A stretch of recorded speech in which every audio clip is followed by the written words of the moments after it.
Le 115, c'est le SAMU social, ce sont des associations, ce sont des bénévoles qui participent à cette opération au plan Grand Froid notamment. Il est avec nous de l'association La Vitarelle, c'est à Montpellier. Bonsoir Yvan Rozek. Oui, bonsoir. Merci Yvan d'avoir répondu à notre invitation.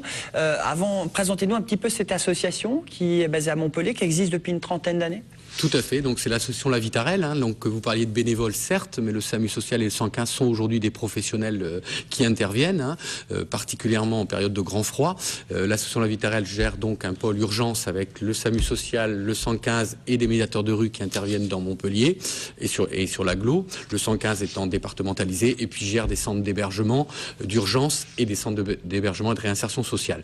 Il gère parallèlement également des dispositifs de logement adaptés, appartements relais, pensions de famille sur Montpellier. Alors si bien les sans-abri, les sans-domicile fixe, les femmes battues, voilà, c'est assez large. Hein. C'est très très large, ça va du public qui dort à la rue avec une intervention du 115 et du SAMU social aux personnes qui accèdent au logement ou qui sont juste avant d'accéder au logement et qu'on accompagne vers le logement social. Alors là, vous recevez une quarantaine d'appels en général par jour dans le département de l'Hérault, c'est beaucoup? C'est beaucoup, sachant qu'en tout, ça fait 26 000 appels par an, donc ça donne déjà la hauteur du travail.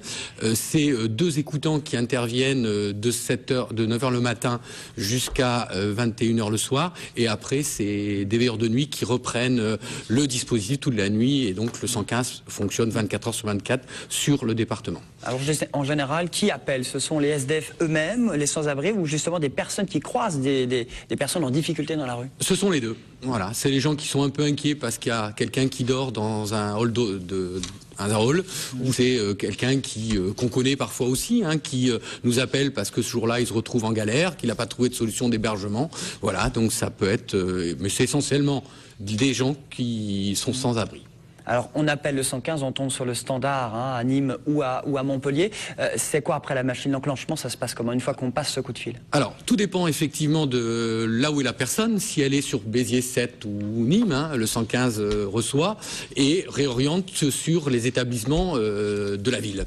Par contre, si c'est sur Montpellier ou l'agglo, et si nécessaire, s'il n'y a pas de place disponible, le SAMU social peut être détaché pour aller évaluer la situation, proposer un soin aussi, voir un médecin, parce qu'actuellement il y a un médecin réserviste depuis le plan Grand Froid, donc depuis mardi, il y a un médecin qui intervient pour faire les premiers soins si nécessaire. Donc le plan Grand Froid, ça veut dire des places d'hébergement supplémentaires pour les sans-abri? Tout à fait, c'est ça. C'est exactement depuis mardi, on est en plan Grand Froid. Niveau 2. Niveau 2, voilà, c'est ça. Donc ça veut dire quoi? Ça veut dire qu'effectivement, la Vitarelle met en place des chambres d'hôtel supplémentaires. Le Saint-Vincent-de-Paul a ouvert un accueil de 10 places supplémentaires. L'association Gestaré a également ouvert 8 places supplémentaires. Et sur Nîmes également d'autres places supplémentaires. Donc c'est tout un travail de réseau. C'est pas que la Vitarelle, c'est toutes les associations du département qui se mettent en place autour de ce public en grande précarité. Donc Yvan Rozek, conclusion, dès qu'on croise quelqu'un dans la rue, il ne faut pas hésiter, parce que des fois on n'ose pas appeler, il ne faut pas hésiter. L'appel est gratuit, c'est le 115. C'est gratuit et je crois qu'il ne faut pas hésiter. Je crois qu'à un moment donné, il faut mieux que le SAMU se déplace, quitte à se rendre compte que c'est pas quelqu'un qui a forcément besoin. Parce que je crois qu'il faut savoir aussi, c'est qu'il y a beaucoup de gens qui sont à la rue et qui ne souhaitent pas être réorientés vers les centres d'hébergement. Il y a 85 personnes aujourd'hui sur Montpellier qui ne veulent pas intégrer les centres d'hébergement et qui restent à la rue. Ceci étant, l'alerte peut à un moment donné nous permettre de rentrer en contact avec ces gens-là, peut-être d'effectuer un bilan social, un bilan médical aussi. Donc je crois que ça c'est important. Et peut-être à ce moment-là, organiser une hospitalisation quand il y a danger. Et puis ça peut sauver des vies, c'est surtout ça. C'est tout à fait ça. Merci beaucoup, Yvan, d'avoir répondu à notre invitation de l'association La Vitarelle, qui gère notamment le 115 et le SAMU social dans le département de l'Hérault et à Montpellier, à Nîmes, en général la Croix-Rouge. Merci, on termine bien sur une bonne note avec Jean Kahn, qui est là tout au long de cette semaine. On dirait le Sud, toujours le quartier des Arceaux à Montpellier avec Jean.